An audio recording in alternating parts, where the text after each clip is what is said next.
Alexa, dim the light. Okay.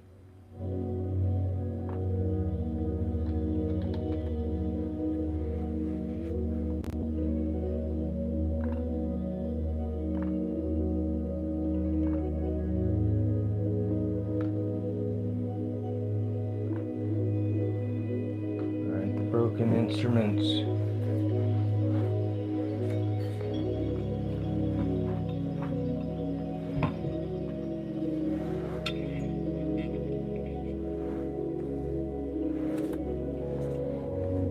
The broken instruments of Nick Fuentes. The West, the elsewhere, and the risk of speaking only of ourselves. The outside that matters is not a romantic otherness, but a historically developed elsewhere. Language and conceptual formations that did not emerge within Western lineage. This elsewhere is not an essence, it is a condition of divergence, sufficiency to produce contrast. To treat it as identity is essentialism. To treat it as mere mirror is appropriation. The ethical test is to use elsewhere as leverage without reducing it to instrument.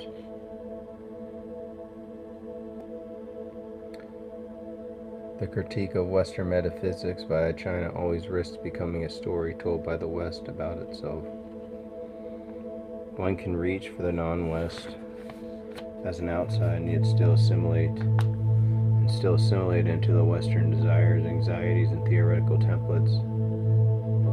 The danger is not only error but rhetorical convenience. The other becomes a device that accelerates our arguments. The reader must therefore keep asking what is learned and what is merely used. Hunger, predation, and the mute chemistry of consent.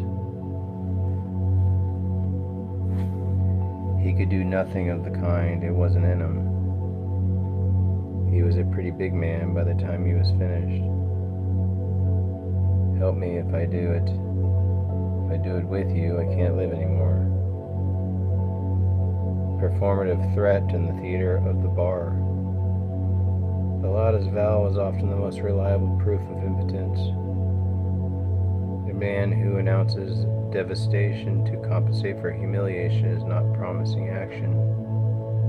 He is attempting to purchase a momentary stature.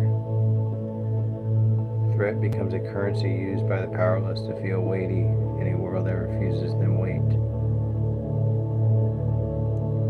The performance is aimed not at the target who is absent, but at the self who must be convinced for a few minutes that he can be someone else. Communities often maintain order by distributing moral permission. The barflies do not merely nod, they certify a narrative in which the proprietor remains righteous and the outcast remains contemptible. The rule is phrased as wisdom.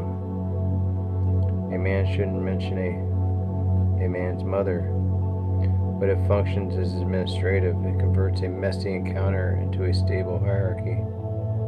Sanctimony is the cheap glue that reattaches the scene to the customary world.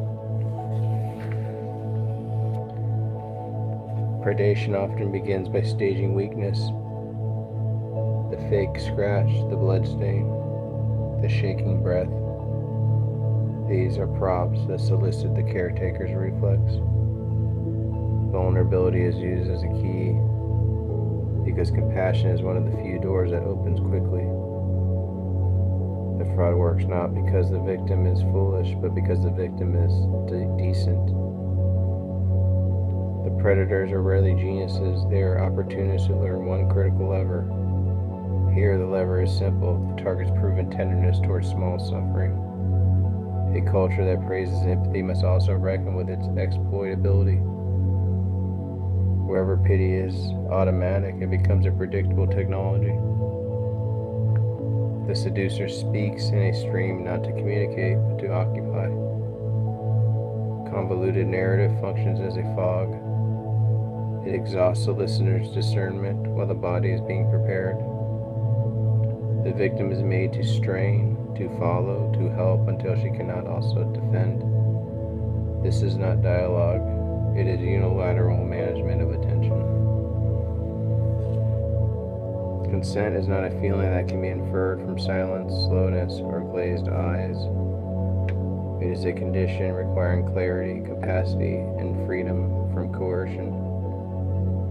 When capacity is chemically diminished, the appearance of compliance is meaningless because the faculty's refusal is being dismantled. Any act that proceeds by impairing capacity converts intimacy into an operation. A drug can make the body behave in ways that terrify the person who inhabits it. The most chilling moment is not seduction, but the victim's lucid confession of inner catastrophe. Something's happened to me. Don't let me. This is the split between desire as body drift and desire as chosen act. To exploit that split is to treat the person as an obstacle and the body as a tool.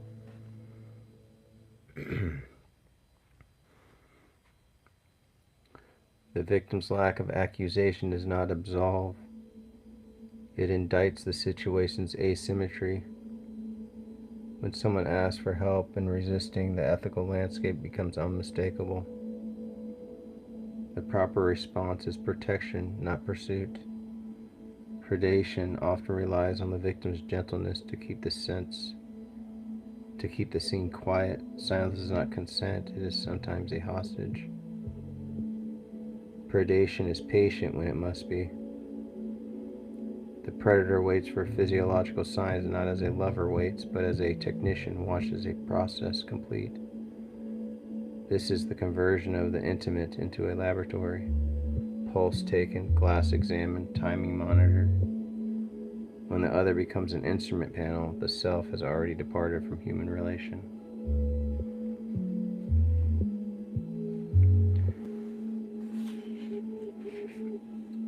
We live in a utopia that is appearing, pushing its way up into our surroundings and into our pores.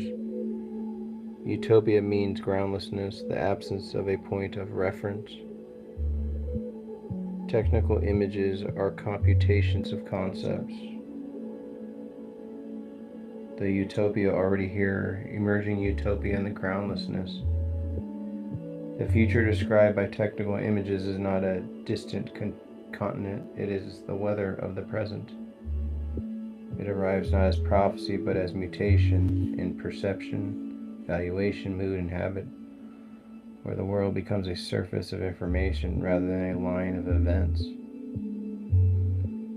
The utopia's novelty is not primarily institutional, it is existential, a change in coloration of being in the world. We do not approach it, rather it pushes up through our environments and into our pores. Utopia is not the perfect city, it is the loss of the old point of reference, when the structures that orientate meaning are themselves produced by the utopia. Critique becomes paradoxical. One must stand on the very surfaces one is questioning. Groundlessness is therefore not merely cognitive uncertainty. It is a cultural condition in which our categories, scientific, political, artistic, no longer hold their former shape. We face the immediate future directly, except insofar as we cling to it, to our own scaffolding. A warning is not a solution, it is a deliberate refusal of a premature closure. Where utopias traditionally offer blueprints, the one offers questions that occasionally disguise themselves as answers, precisely because the new carries an aura of inevitability. The proper stance is critical challenge, not managerial recommendation. In the universe of technical images, the most dangerous gesture is to treat tendency as destiny without recognizing that values remain contestable even when dominance seems fixed.